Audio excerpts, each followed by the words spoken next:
10, 9, 8, 7. RS-25 engines lit. 4, 3, 2, 1. Booster ignition. And liftoff. The crew of Artemis II now bound for the moon. Humanity's next great voyage begins.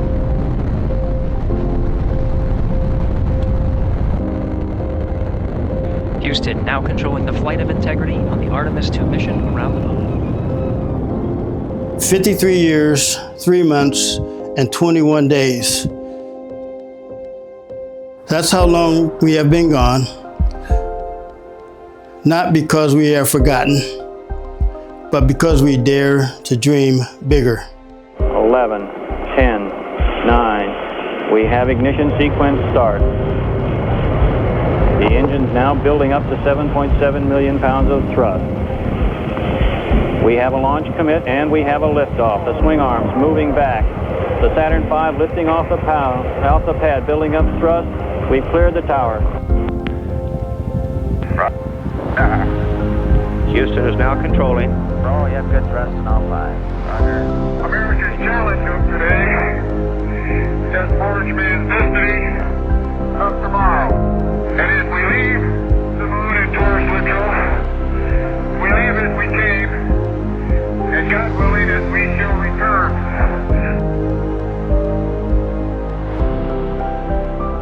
I see excitement, hope, just a whole different feel in the world right now. I don't want to leave Leland feeling like he's locked in a TV closet somewhere.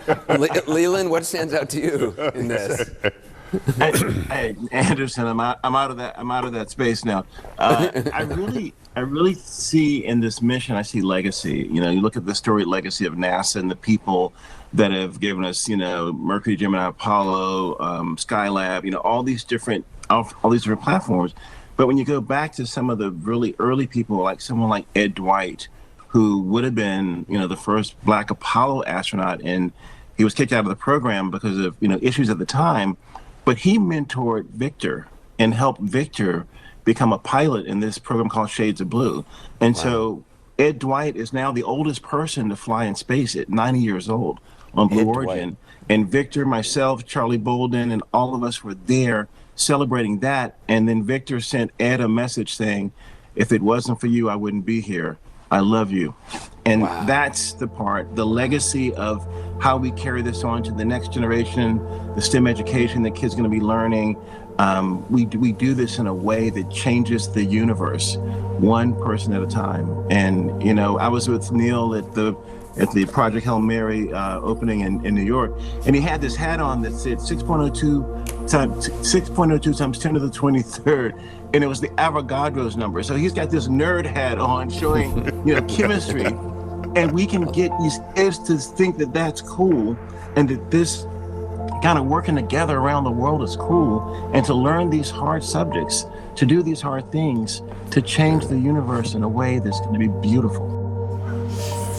Herb, it's so great to see you again. Good to see you, Vinny. Can I tell you how good this is? But thank you for being here and being a part of this historic event. I am excited about this Zoom call, a historic Zoom call. Yeah, I think the students around the nation and around the world are going to get a lot out of this, and we're going to have a lot of people getting excited about science, engineering, math, and design, the whole works. The Zoom call of Zoom calls is what I'm going to call it. I like it. Let's go do this. Okay. Let's do this. Thank you. Come on. We're expecting anywhere from about 12 to 14 astronauts to be a part of this today. And it's going to be a huge event with all of these individuals to discuss their roles in history and the roles that's taking place with Artemis right now. Willie, thank you again for your time, your talent, your resources, and all of the behind the scenes things that you did to bring this together. Did you want to say anything before we begin? Well, first of all, I'm truly honored to be here with all of these distinguished historians. You know, this is real history that's being just having a Zoom call with all these folks on board while history is being made in space. And this whole purpose is to, the long-term effect is to benefit all mankind. And so that's the whole purpose of what we're doing here, is to be able to affect future generations for hundreds of years to come, because they'll look back on this day and say, wow, these folks contributed. These were the pioneers that actually made it possible for us to go back to the moon after 52, almost 53 years, and be able to set up a base, ultimately leading over to Mars. I want to welcome all of you here to this Shades of Blue Zoom call. Thank you for being here, taking your time out of your schedules to make this historic event. So thank you. Greetings, everyone, and welcome. This is more than a Zoom call. This is a historic gathering. We are here to honor the legacy of American excellence in space exploration through this conversation, a remarkable moment in time, while NASA astronaut Victor Glover and his fellow crew members are carrying humanity forward on the Artemis II mission. Today is about history. It is about perseverance. It's about representation, and it is about excellence. We are bringing together pioneers, men and women, whose lives and careers expanded what was possible, not just for themselves, but for generations who followed.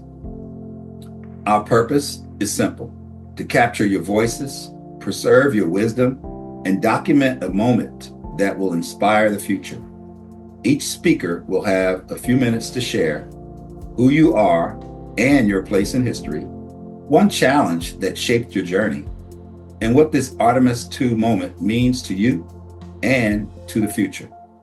So let's begin. Before we move into individual voices, I want to acknowledge something larger than this moment. What we represent here today is not just those on this call, it's a legacy. A continuum of historic American astronauts, past, present, and future, who have helped shape space exploration and expand what is possible for humanity. This is a recognition of many who have carried this mantle. And now, I would like to honor that legacy by name and also their selection year, role and title, key missions, achievements, notable firsts and distinctions. So please bear with me. Guyon S. Bluford Jr., 1978, Mission Specialist, STS-8, STS-61A, first African-American in space. And for those that'll be viewing this later, STS stands for Space Transportation System. Frederick D. Gregory, 1978, pilot and commander, STS-51B, STS-33, STS-44, first African-American shuttle commander. Ronald E. McNair, 1978, mission specialist, STS-41B, STS-51L, Challenger crew, 1986. Charles F. Bolden Jr., 1980, pilot, commander, STS-61C, STS-31, STS-45, STS-60, NASA administrator from 2009 to 2017. Livingston Holder, 1981, payload specialist, Challenger. May C. Jemison, 1987, mission specialist, STS-47, first African-American woman in space. Bernard A. Harris Jr., 1990, mission specialist, STS-55, STS-63, first African-American spacewalk. Winston E. Scott, 1992, mission specialist, STS-72, STS-87, spacewalker. Robert L. Kerbeam Jr., 1994, mission specialist, STS-85, STS-98, STS-116. Multiple EVAs, extravehicular activity. Yvonne D. Cable, 1996, astronaut physician, medical spaceflight roles, physician astronaut. Joan Higginbotham, 1996, mission specialist, STS-116, shuttle mission specialist. Stephanie D. Wilson, 1996, mission specialist, STS-121, STS-120, STS-131, multiple shuttle missions. Leland D. Melvin, 1998, mission specialist, STS-122, STS-129, former NFL player. Robert Satcher, 2004, mission specialist, STS-129, physician, engineer. Benjamin Alvin Drew, 2004, mission specialist, STS-118, STS-133, United States Air Force colonel. Jeanette J. Epps, 2009, mission specialist, ISS Expedition Crew 8, long duration ISS astronaut. ISS represents International Space Station. Victor J. Glover Jr., 2013, pilot, Crew 1, Artemis 2, first African American assigned to lunar mission. Jessica Watkins, 2017, mission specialist, ISS Expedition 67, first African American woman, long duration ISS. Andre M. Douglas, 2021, astronaut, Artemis program, Artemis generation astronaut. Cyan Proctor, 2021, astronaut, SpaceX, pilot exploration 4, first African American woman to pilot a spacecraft.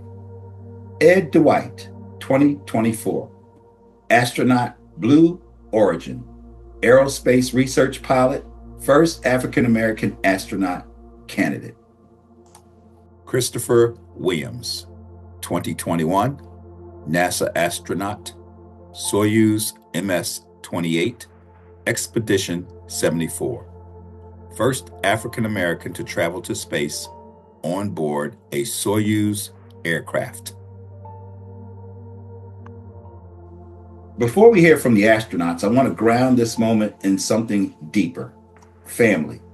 Behind every mission is a foundation, a home, a belief system, people who helped shape the person long before the world knew their name. Mr. Victor Glover Sr., thank you for being with us. In a few minutes, would you share what this moment means to you as Victor's father, who he was before the uniform, and what you hope young people understand when they see him now? Thank you. I appreciate that. And let me start by saying how much I appreciate all the folks that are on this Zoom and those that couldn't make it, because my son absolutely has had the chance to stand on your shoulders to be where he is today. He was always a very inquisitive young man prior to ever going into the Navy and ultimately becoming an astronaut. And I think a lot of that is what led him to be where he is today. He initially thought that he might want to be a Navy SEAL. We had that conversation, and I thought flying for the Navy would be more important than becoming a Navy SEAL. And thankfully, he listened to me and pushed forward with becoming a pilot. And I think that's when the light really went on. I've always said when people find their real niche, it's amazing how they can skyrocket in what they want to accomplish. And that's what he did. When he decided he wanted to fly and become an astronaut, it's like he went to a whole nother level, a whole nother dimension to ultimately become the person that you all know. And it goes back to when he started first flying, he had the opportunity to spend some time with General Bolden at Miramar. I think they used to get up and go running together in the mornings back in those days.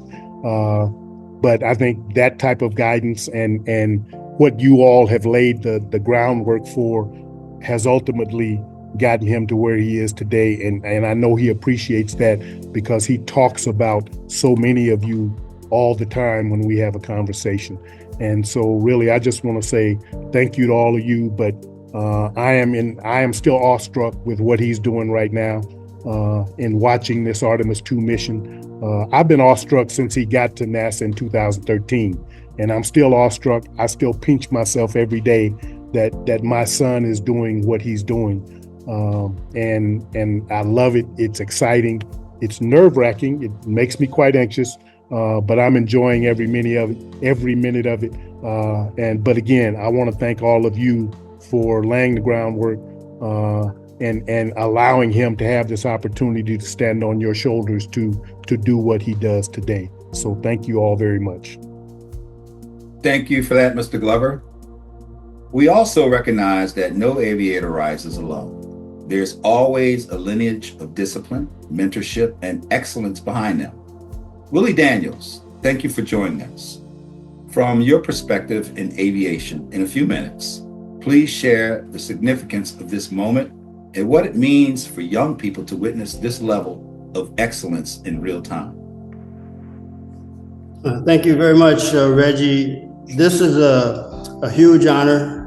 You know, I founded my organization about 26 years ago called Shades of Blue, and with the idea of being able to help create the future workforce for the country.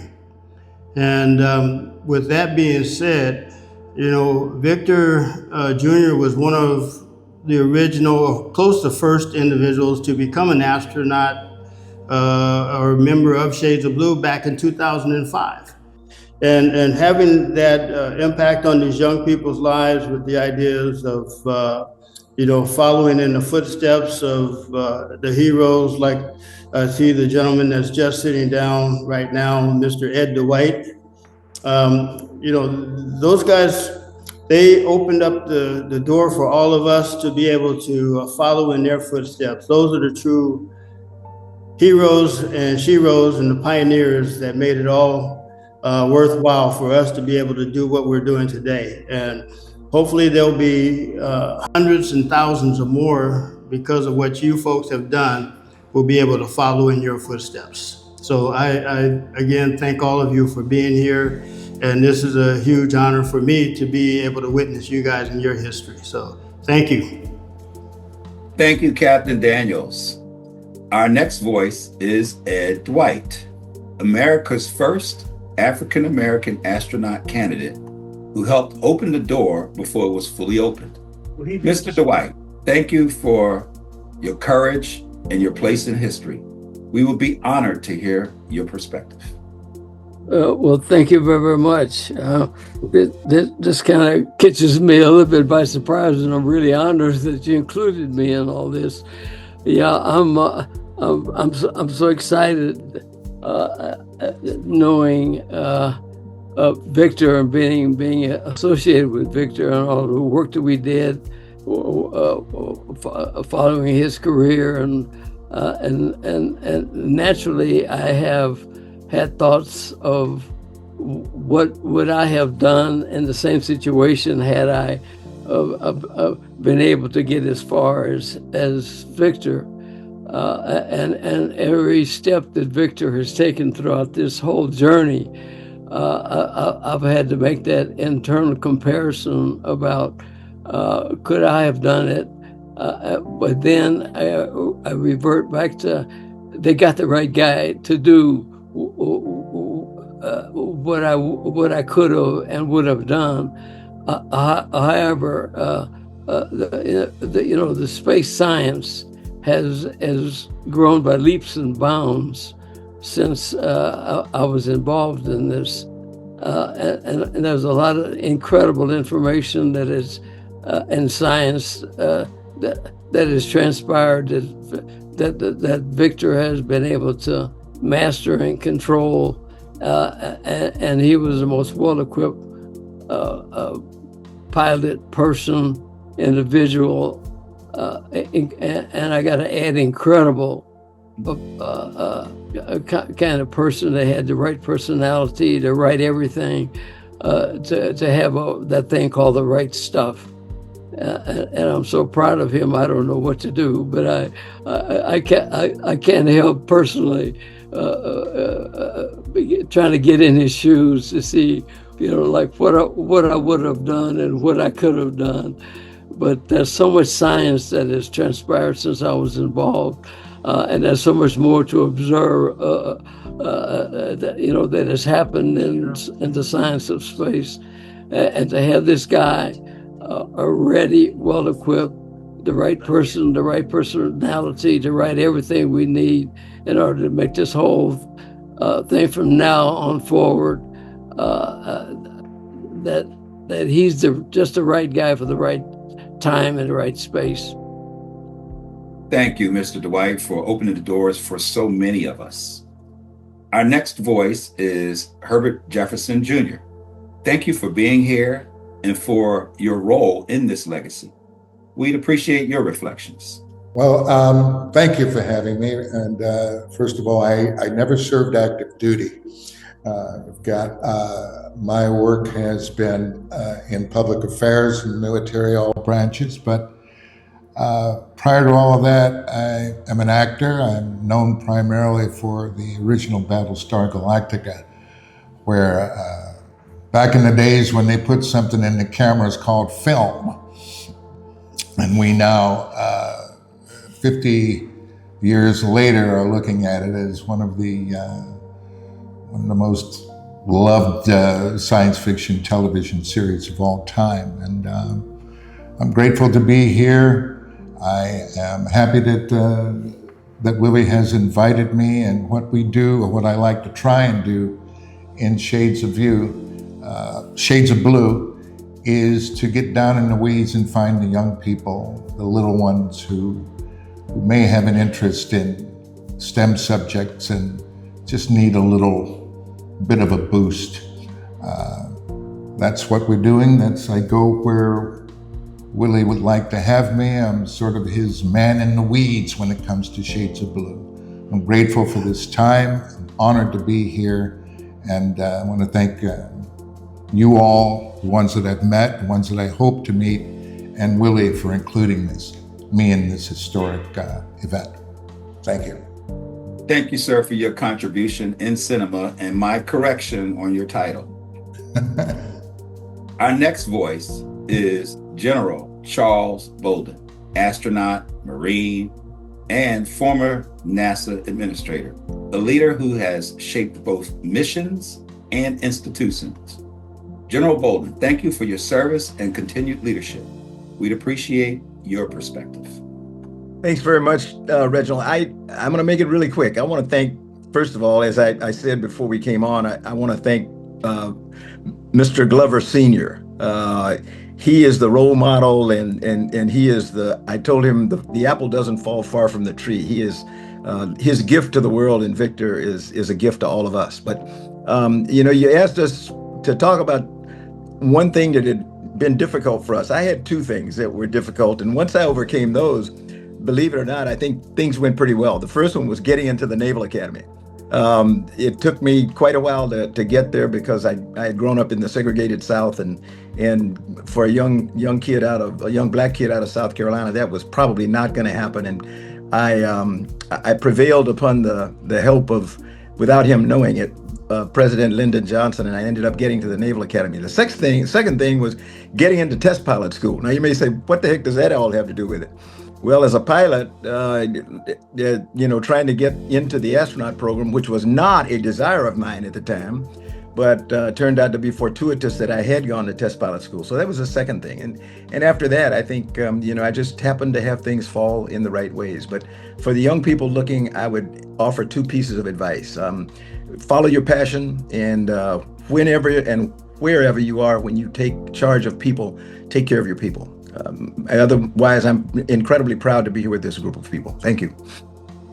Thank you, General Bolden. Our next voice is Livingston Holder, NASA astronaut, a professional whose journey reflects dedication, discipline, and a commitment to advancing the mission of space exploration. Mr. Livingston, thank you for being part of this historic gathering. We would value your reflections. Let me unmute. Yeah, I'll make a small correction. I was not a NASA astronaut. I was a U.S. Air Force manned space flight engineer. That program ran in parallel to the work that NASA was doing because we had dedicated payloads of high security nature, national security payloads, that had to be integrated into the shuttle. And we had a select few individuals to go with those. I was the chief engineer on one of those payloads that flew on a different method after the Challenger accident, and that's where I was scheduled to fly. The one thing I'd say my career, key factor was overcoming limits. I went to the Air Force Academy, was happy to be there. I was an astronautical engineering major. I had poor eyesight. And so from the moment I entered, I knew it was very, very, very unlikely that I could ever come out as a pilot.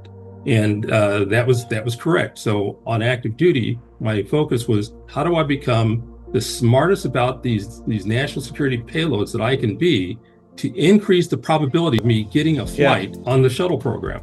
And so I was fortunate enough to do that. I got selected for the MSc program in the second cadre and completed my training, the primary training, and then started to work on the activity associated with my specific flight. It was actually scheduled to start, and then Challenger happened, and that was our ride.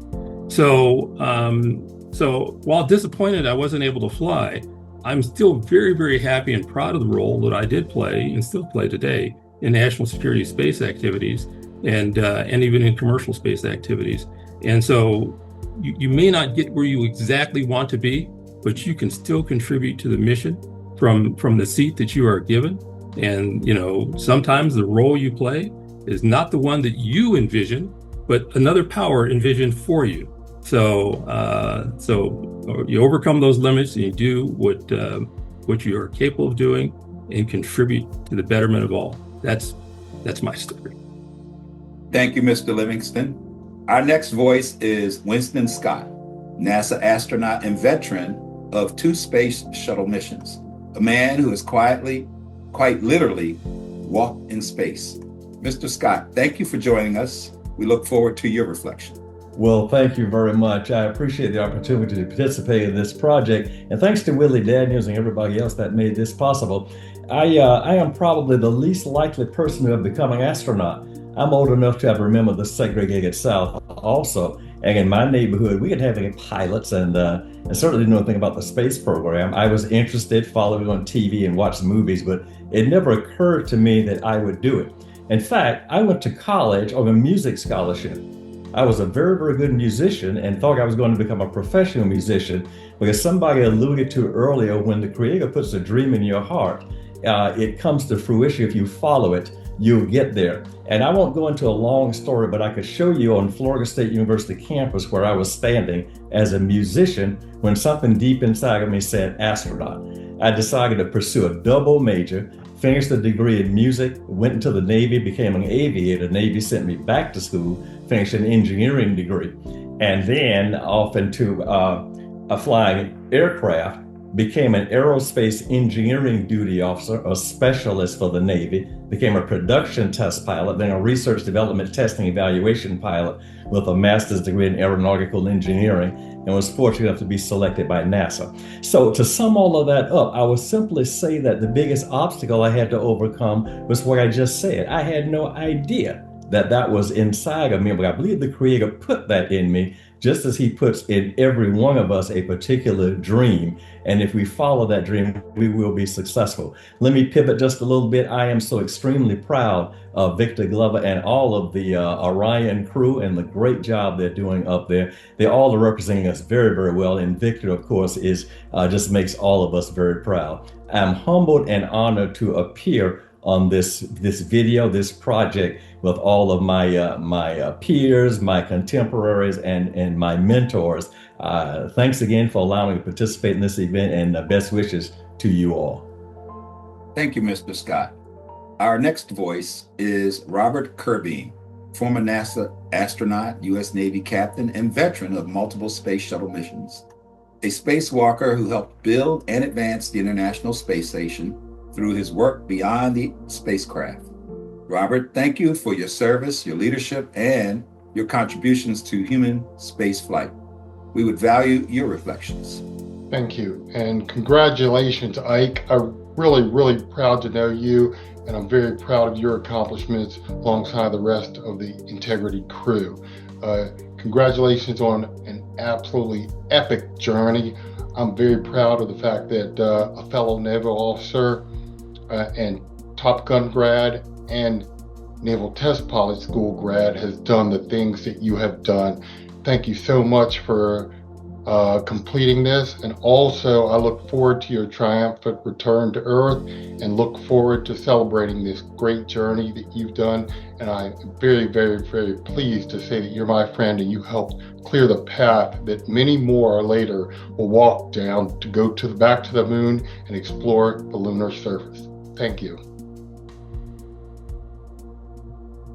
Thank you, Captain Kirby. So our next voice was originally to be General Dr. Yvonne Cagle. However, due to the demands of the Artemis 2 mission, she is now on mission and unable to join us live today. And in many ways, that is exactly where she is supposed to be.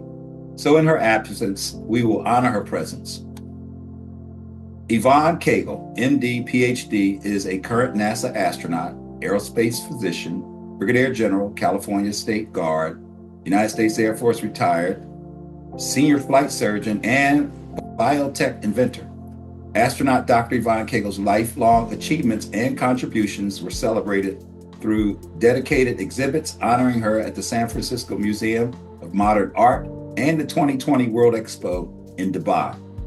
General Dr. Yvonne Cagle is the first astronaut to receive the Presidential Lifetime Achievement Award Medal, a testament to her monumental contributions and lifelong dedication in service to global health and enabling the frontiers of human space flight.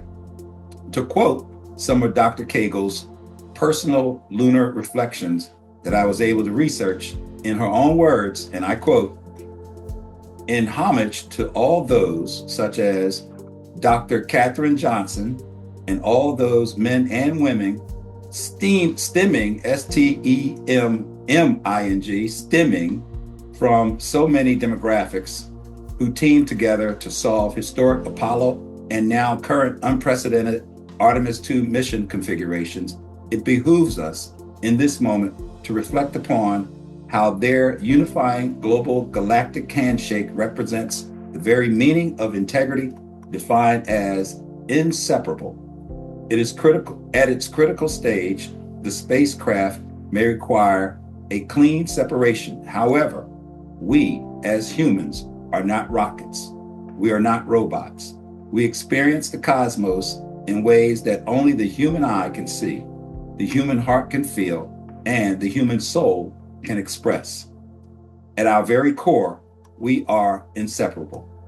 Hence, as one humanity, we, too, must never forget to follow suit, whether that suit is unified crew in spacesuits or the choices that suit us here on Earth.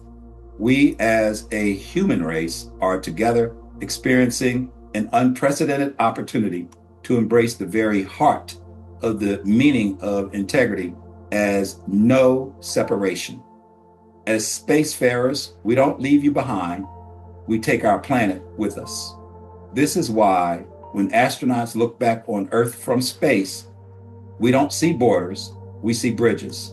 Bridges that connect us and make space for us all. Throughout the Earth, all the way. Ad Astra. For those of you who know, that's one of her famous sayings, Ad Astra. To the stars, astronaut General Dr. Yvonne Cagle. Our next voice is Joan Higginbotham, NASA astronaut and engineer who helped advance space systems and later flew aboard the space shuttle. Miss Higginbotham, thank you for your contributions and your presence here today. We look forward to your perspective. Thank you so very much for having me be a part of this very august group of astronauts, and I can only say that looking at the crew on board, it's been a phenomenal mission, and Victor is just a great representation of all of us and every astronaut that I can think of. So again, my name is Joan Higginbotham. I am an electrical engineer who became an astronaut. But more importantly, I am someone who followed my curiosity into places that I never imagined that I would go. My journey was shaped by being willing to step into opportunities, even though I may not have felt ready and having absolutely no idea where they might lead. But that willingness led me to NASA, where I began my career as a rocket scientist, launching space shuttles for many people actually on this call. And that was long before I ever imagined myself being on one. I was selected as an astronaut in 1996 and honored to fly on STS-116, helping to build the International Space Station, which has been orbiting the planet for over 25 years. As one of the few African American women to travel to space, I'm deeply aware that my journey carries meaning beyond my own experience. It speaks to visibility, to access, and to the importance of expanding what people believe is possible for themselves. My place in the story is not just about where I've been, but it's about helping others believe in where they can go. We were asked about a struggle that shaped or changed our life. And one of the biggest challenges that I faced was not being selected the first time I applied to be an astronaut. As you can imagine, it was a deeply disappointing moment in my life, and I could have easily begun to question whether I was good enough or whether I truly belonged in that space. But I came to understand that that setback wasn't the end of the story. It was simply a part of the journey. The last thing I wanted to address was what I thought about Artemis and the hope for the future in human spaceflight. So Artemis is just not about going back to the moon. It's about redefining who gets to be a part of that journey. And it is an absolutely beautiful thing to see a more diverse crew representing humanity as we once again push beyond low Earth orbit. It is a powerful reminder that space is for all of us. My hope is that the Artemis 2 mission will do three things: that it awakens a deeper sense of connection and shared responsibility, that it motivates us to act like the global community we already are, and that it inspires us to take better care of each other and this extraordinary planet that we call home. Again, thank you for the honor of being a part of this very great group. Thank you, Ms. Higginbotham. Our next voice is Jim Riley, NASA astronaut who has contributed to multiple missions supporting human spaceflight. Mr. Riley, thank you for your role in advancing exploration. We'd appreciate your reflections. Yep. Thanks, Reginald. It is certainly my honor to be included in this august group of folks to talk about spaceflight and our experiences. And I have to disagree with Winston on one statement he made. He described himself as the least likely. Actually, he can't really claim that. I'm going to say he might be the second least likely, but I was certainly the least likely in that I had none of the right stuff coming into the program. My background's a geologist. I had virtually no real flight time, certainly wasn't a military officer at the time. So I was really honored to be included in the 1995 class of astronauts. And I want to mention one of my classmates, his name was Mike Anderson, and he was one of my best friends in the Corps. He was a classmate of mine and also Bob Kirby's. And he was one of the best people I've ever known. He lived on two tenets in his life, faith and family, and he lived both of them every day. He also had a 1,000-watt smile. He was one of the most pleasant people to be around I'd ever known. He flew with me and Joe Edwards. We were all classmates on our very first flight in STS-89, and then went on to fly in STS-107, and unfortunately we lost Mike on that accident. And I think about him every day.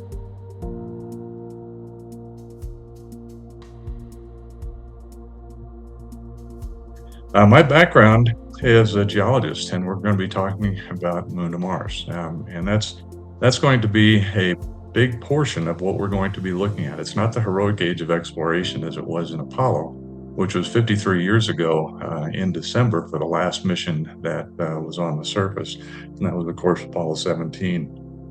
We're going to be going back, and it's going to be long duration stays. Now, it's interesting that half-century gap between the heroic age of exploration, which was Apollo, and what we're doing with this first step back with Artemis 2 is building the bridge for what will now become eventually what I anticipate to be a permanent human presence, not only in space, but on the surface of the moon.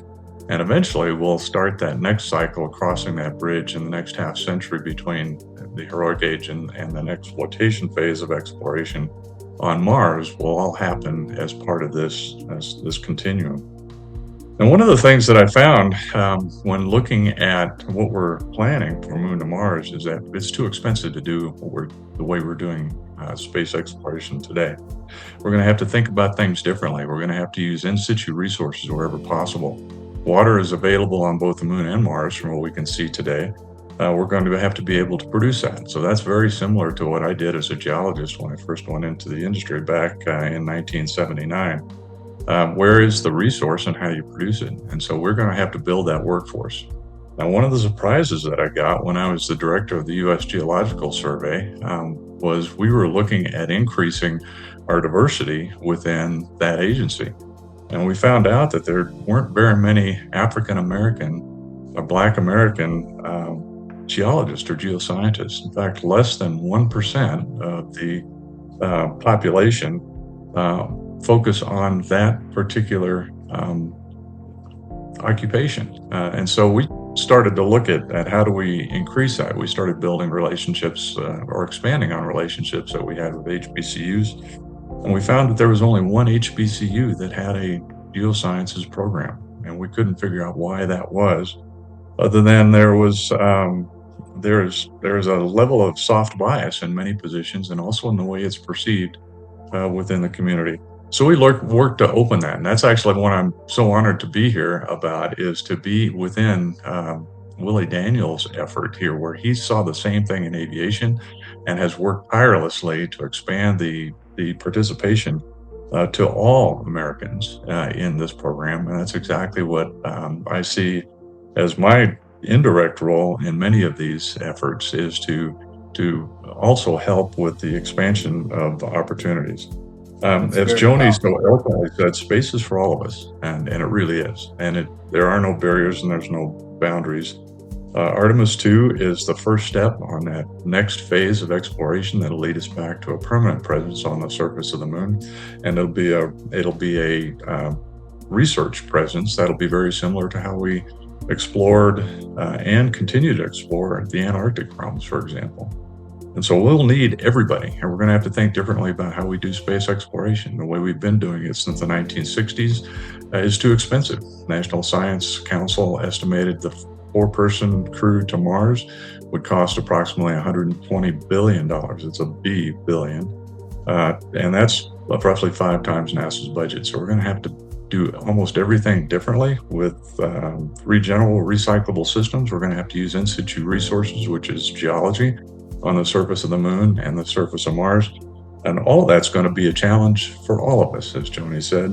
And so I'm looking forward to that, and I'm honored to be here, and I really appreciate, Willie, the invitation to be here with you today. Thank you very much. Thank you, Mr. Riley. Our next voice is Leland Melvin, NASA astronaut, engineer, and former professional athlete, a powerful example of excellence across multiple arenas. Leland, great to have you with us. We look forward to your perspective. Thank you for letting me come on, Reggie, and all of the other people on board that have talked about their backgrounds and things. I'm just honored to be here to represent another facet of the astronauts and non-astronauts for helping inspire the next generation of explorer. For your questions, who I am and my place in history, I flew a couple of times in space, and I was an NFL player for about 30 seconds. But the thing that I think really helped me see the potential for things was when I was a kid watching the moon landing, but I actually didn't really watch it. I was the antenna engineer holding the rabbit ears on the black and white Sylvania television set while my parents and sister watched. And whenever I tried to look around to see Neil and Buzz walking on the moon, my dad said, move, don't move, leave your hands right there so we can see this. So I never saw the transmission. And the next day when I went outside to play astronaut with the other kids that saw the transmission, I told them that I didn't want to be an astronaut, I wanted to be a tennis player. I wanted to be Arthur Ashe, who trained 5 blocks down the street from where I grew up in Lynchburg, Virginia. My dad talked about his intelligence, his athleticism, and his empathy and his character. I wanted to be a tennis player. And went to college and majored in chemistry, played football, got drafted. And then when I was working on my master's degree in material science engineering, a woman named Rosa Webster at NASA Langley Research Center at a career fair told me that I was going to work for NASA. And I said, no, I'm not. I'm going to make some money at DuPont or Dow. And she said, no, you're working at NASA. And ended up getting an offer to work at NASA. I went there, and a friend of mine said, Leland, you'd be a great astronaut. I laughed at him. He handed me an application, I didn't fill it out. And that same time, a friend of mine, Charlie Camarda, he got into the astronaut corps. He was one of the classmates of Joan Hickenbotham, who you've just heard. And Charlie said, you should apply. And I said, I don't know about this, but the person who came to listen to me talk was John Young, who walked on the moon. And John Young, while I was giving a talk, he fell asleep during my entire talk. And when he woke up, he said, Leland, I think you should apply to become an astronaut. And so when I applied and I went for my interview, John Young was the first person who stood up and said, Leland Melvin's doing some great work working with fiber optic sensors to help the space shuttle. You should listen to what he has to say. And I think that's the reason I got in, even though he fell asleep during my entire presentation. So you never know who's listening, even when they're sleeping. So I get into the Corps, I flew these 2 missions, but before that, I was doing my EVA training, and I was down in the neutral buoyancy laboratory, 5 million gallon pool, and I could not clear my ears. I lost my hearing in this training accident, went to the hospital. They told me I would never fly in space. But that's when people that I didn't even know came around me to pick me up, to keep me inspired, to keep me motivated. Kind of like what the astronauts do for all of us in this call, is to keep you thinking about what is possible. And a lot of people said, keep going. And finally, one of the flight doctors, he finally agreed that he's gonna give me a shot to fly. And so I flew these 2 missions. And when I think about, that challenge and overcoming it and then continuing to move forward, that's what NASA always does. We always we have these, problems, these things that happen, but we keep going. We try to keep pushing forward to keep rising. And that's exactly what Integrity is doing. They're moving forward, going around the moon, viewing these sites where we're gonna have future astronauts and colonies built on the moon to help inspire not only the people on our planet, but the generations and generations to come of how we continue to rise as a human species. And the Artemis movement it's galvanizing the country right now. One of the things that Victor has always said is, if you want to go fast, go alone. If you want to go far, you go together. And this mission is bringing our world together, even though there's so many other things that are happening right now. It's bringing us together as one human family. So I thank them. I thank Victor. I thank Victor Sr. here for your guidance and example, and showing that this, very humble, hardworking young man and your son can make a difference and change the universe. And so I just want to thank everyone for being part of this. Thank you, Mr. Melvin. Our next voice is Colonel Frederick Gregory, the first African American to command a space shuttle mission, a leader at the highest level of both aviation and space exploration. Colonel Gregory, thank you for your leadership. We'd value your reflections. Thanks, Reggie. I guess I was in my history goes very far back. My grandfather was, make sure I get this right. My great-grandfather was in the first class graduating from Howard in 1872. His son was graduated from Amherst College in 1898 and was the captain of the baseball team at that time. My dad he went to Case Institute in Cleveland and then master's at MIT. Each was a educator. And so I grew up in a family of educators. My mom was also a teacher. I think they realize, though, you learn so much in a classroom, but you also learn so much more by being allowed to travel and have adventures as part of a journey we've talked about much earlier that has no destination, but has a lot of adventures. They were also very open to anything that I wanted to do. Being an only child, I guess you could say I was spoiled, but what I had were parents who never told me no. By not telling me no, they never put limits on my ability to think and to explore and do things that perhaps knowing that they've never done it, my parents had never done it, but were willing to kind of live vicariously through me as I did things. So I'm kind of like the Yogi Berra. I came to the fork in the road and took it. And nothing that I did in my career was planned. I went to the Air Force Academy, and as Charlie B was mentioning a little earlier, it was very tough in those days to get an appointment to these academy. I was was given the nomination by Adam Clayton Powell. And even though I lived in D.C., my home of record for my 4 years at the Air Force Academy was the Abyssinian Baptist Church in Harlem, and that is on my record. And I went to, most of my classmates went to fighters when we graduated. I decided to do helicopters because most were going a different way. And people have asked me, well, did I make any mistakes? Would I undo anything that I did earlier? And I will tell them absolutely not. I may not have known it at that point, but when I look back at my career, I find that all of those things in one way or another helped me. And so applying for test pilot school was a way to get out of routine operational helicopter flying.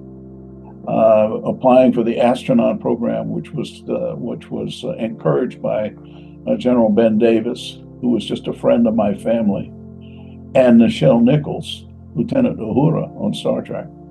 Though I did that because I was bored being a test pilot for the Air Force and NASA.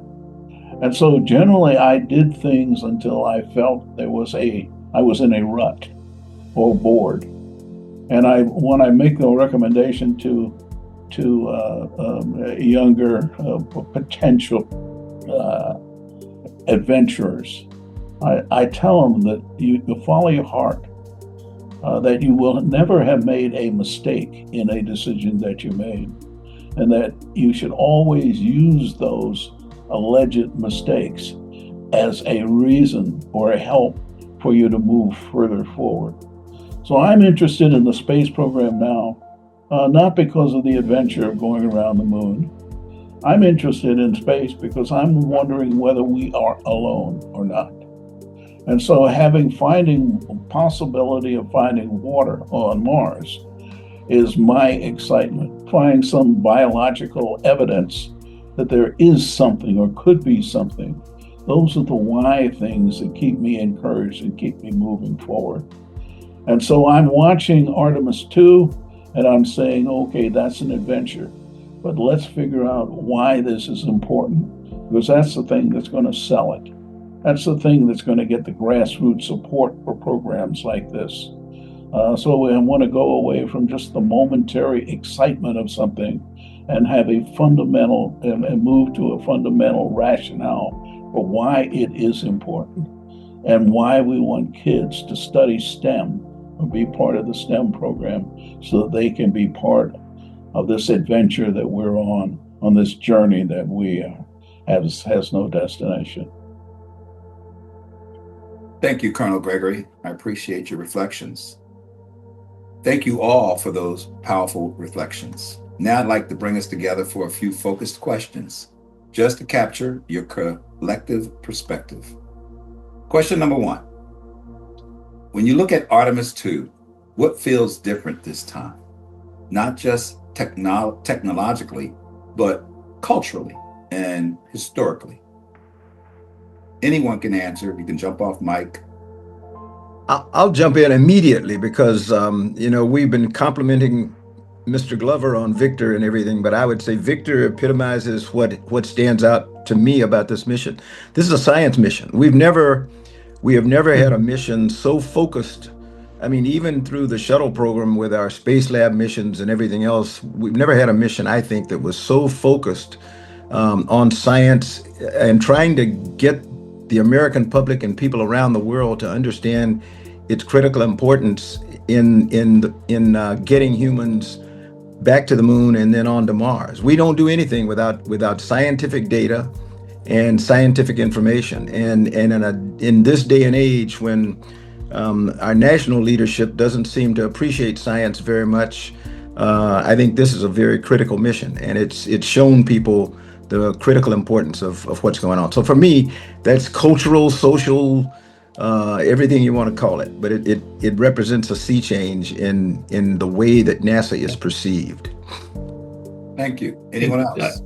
I got to believe that Jim Riley is really, really happy, because I think that as I listened to Victor describe what he was seeing, that the geologist in Jim was just welling up with pride, because I think he did such a good job. And we know that's not his first career, but I think he did an excellent job as a geologist. The other thing that comes to mind is that I feel such an extraordinary amount of pride and connection to the mission. I'm fortunate to know Victor, and so therefore something goes with me and I can live vicariously through him. But I think there were other people older than me that had nothing to do with the program that expressed so much excitement, enthusiasm as they sat on the edges of their seat and watched the four take off and circle around the moon. And I keep hearing that over and over and over again. And I believe every young person that watches any one of the crew members, that they can find a link to, they came from their state, they look like them, they're the same gender as them, whatever it is, they're Canadian. Those people are going to find those links and say, I could do that. That's exciting. I could move my science forward. I could move engineering forward. So I'm just overwhelmed with excitement of what this mission portends for the future and how it generates excitement and enthusiasm across the spectrum of ages. Thank you, Mr. Holder. Anyone else? I'd like to jump in real quick if you don't mind, and apologize because I'm up against a hard time stop here. I'm doing a lot of commentary on behalf of this mission. I'm late for a log on right now. But let me say I'm excited for the mission for all the reasons that have been espoused thus far. And I just think the future is bright. And I believe this mission is one that not only is monumental in terms of scientific achievement, engineering achievement, exploration, but we're breaking down barriers that divided us according to race and gender. We're to the point now where people out in public aren't necessarily looking at what's happening up there and seeing what color somebody is. All they see is a crew going about their business and acting as the proverbial well-oiled machine. I don't think they're looking in space and seeing Victor Glover is black and seeing Christina Cook is a woman and Reed Weissman is white and Jeremy is Canadian. I think those barriers are just being shattered left and right, and this mission is one that's helping to break down those barriers. And I always go back to what Dr. King told us, that we want to get to the point where we look at people according to the content of their character, not the color of their skin. I think this mission goes a long ways to having us look at the content of people's character, i.e. their performance, their professionalism, their teamwork, and not the color of their skin. So I just see this in so many positive ways, philosophically as well as scientifically. With that, I'm going to have to drop off, and you guys can smooth this over before the finished product is made. But let me thank you again for allowing me to participate. Thanks and good luck to you all. Thank you, Mr. Scott, and thank you for your time. I'm going to move to question number 2. What did you have to believe about yourself before the world caught up with your possibility?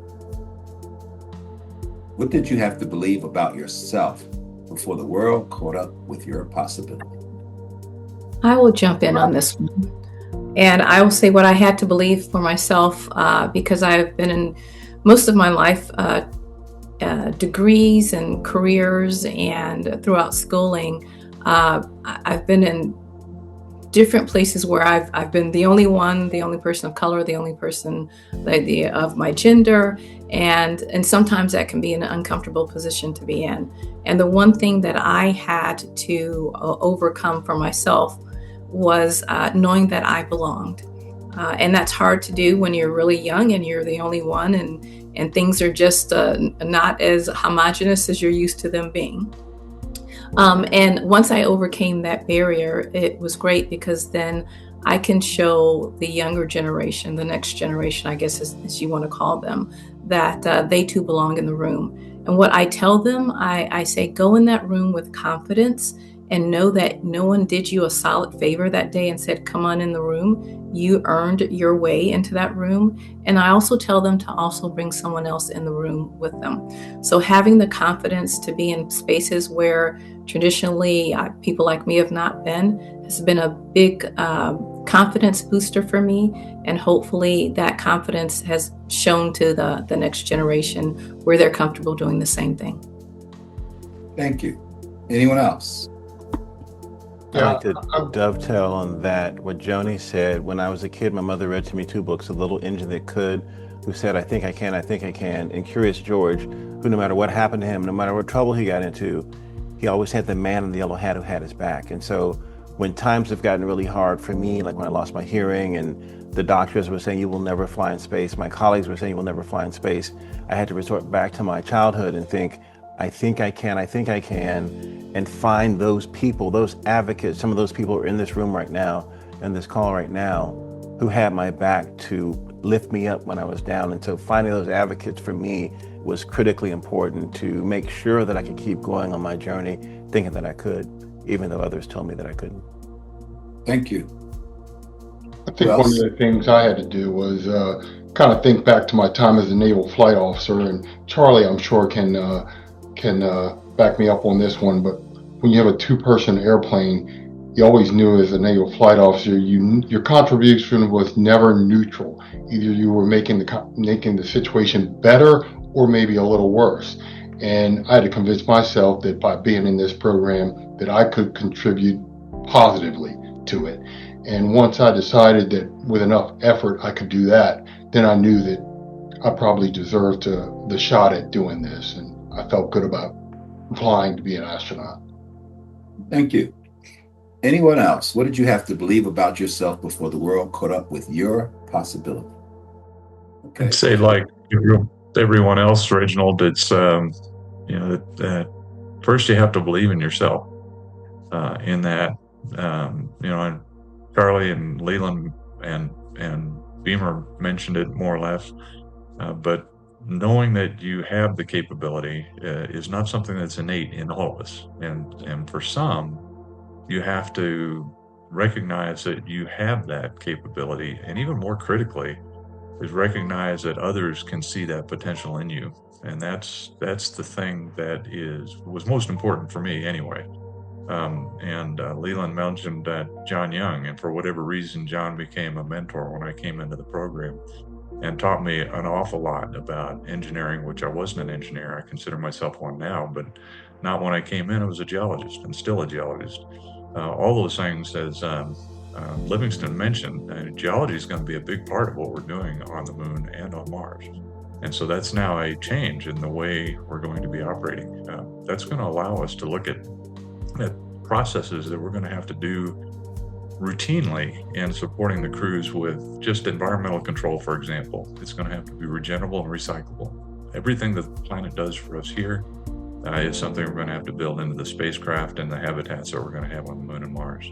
Those are all things that have always fascinated me, just indirectly and directly. Recognizing that those things were valuable was probably my biggest step, was to realize that, that I might be interested in it, but it's also valuable to a broader range of endeavors. And in this case was one that was certainly part of the space program and certainly will be in the Moon and Mars programs that are coming. So for all the kids that are coming up right now, that's the message, we all like to get out is you can do anything. Believe in yourself, believe in your dreams. Look for the people who will give you that hand and help you move ahead. You have friends everywhere. You'll make friends as you're moving through the programs. My best friends in the Astronaut Corps some of them are on this call today. And it's an honor to be with them, but never cease to believe in exactly what you can do. You can do anything you want as long as you believe that you're capable of doing it, as others have mentioned. Thank you. Anyone else? I think I just want to emphasize something that Joan said. When you go into that room and you're the first person, the only person in that room, take someone with you. The fact that there's another person willing to, I'll say, sponsor you, support you, is enormously valuable. So when you talk to these young folks or people who are in a career path and they're not certain they can go to where they want to be, but you can see them, hold them. It makes an enormous difference. Thank you. The final question. What responsibility do we have now to ensure this moment becomes part of a lasting legacy, not an exception? One of the first things we can do is, after Artemis 2 successfully lands, that Artemis 3 very quickly follows to keep and maintain the attention. And we can't delay for several years before the next phase. And so I think what we have now is at least an administrator who recognizes that in order for someone to notice, you've got to keep it constantly in their view. And so I like what has been said, and I hope that they are able to follow this with a quick Artemis 3 to work on the rendezvous and dockings with Blue Origin and SpaceX, and then Artemis 4 to get us back on the moon again as the beginning of the first adventure in the journey to get to Mars and beyond. If I can add a little bit to what Fred said, one of the things, if you look at the screen, this is a different group of people than traditionally speak about space to the general public and meet with congressmen to talk about the critical importance of space.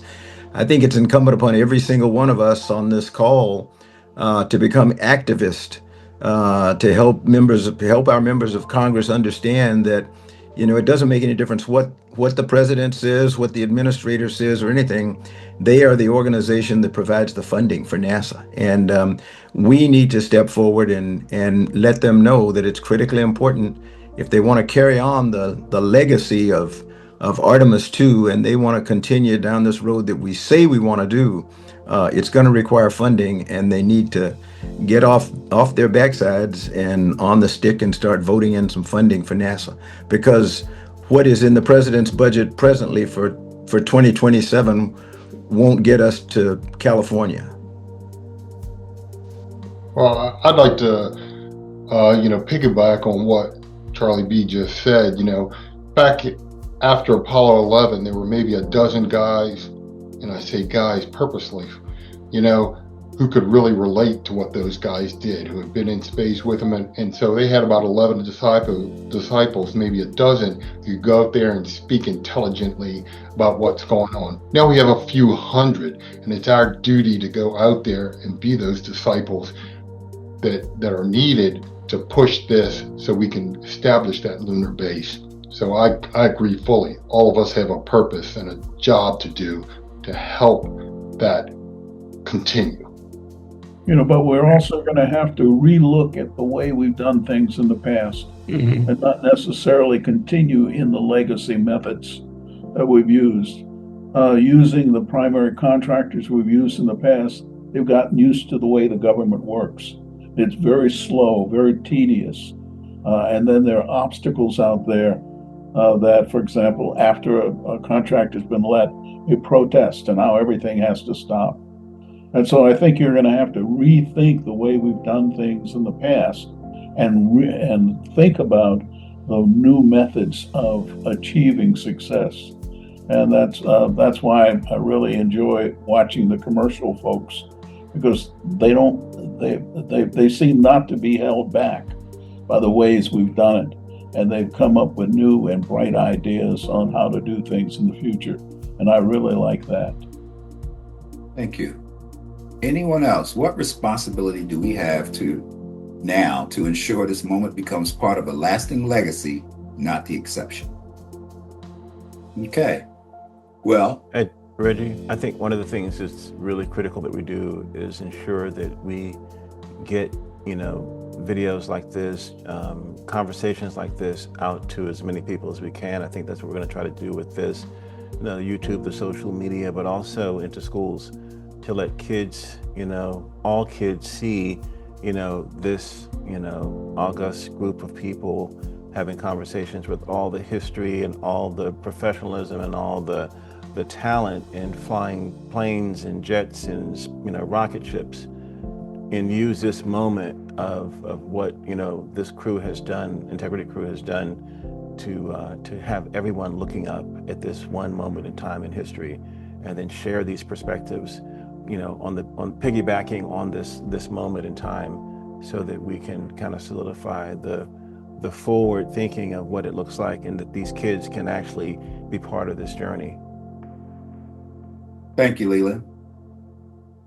Anyone else before we close? Okay. Today, we did more than host a conversation. We documented living history. We heard from individuals who carried excellence into rooms, simulators, aircraft, launch pads, and space, often before the world was fully ready to recognize them. And at this very moment, Victor Glover and his team are writing the next chapter through Artemis 2. To every astronaut who joined us, to every family member, and to every person who will one day watch this recording, this is your proof. We've always been here. We've always been capable. We've always been part of the future. Thank you all for being part of this historic conversation. General Charlie Bolden, back in 2016, he stated that this is about the journey and not about the destination. So we're planning on going back to the moon, and Artemis 2 is the second step of the journey going back to the moon. And eventually we'll be going from the moon on over to Mars. And this is an opportunity to provide our young people the vision to be able to move towards that destination. They changed the term from STEM, science, technology, engineering, art, and math, to science, technology, engineering, arts, math, and design. Because once we arrive on the moon and we arrive on Mars, we're gonna need to design what those habitats are gonna look like. We're gonna have to design what those cities are ultimately gonna be looking like. And so this is the inspiration for our future youth who wanna pursue careers in this area. I would like to thank all of the supporters of Shades of Blue in our education, and the Manufacturer Certified Collision Center for their support in making this a possibility. I'd also like to thank the Flight Path Museum and G-Town LLC and all the other organizations that are going into this to help make this a huge success. Thank you.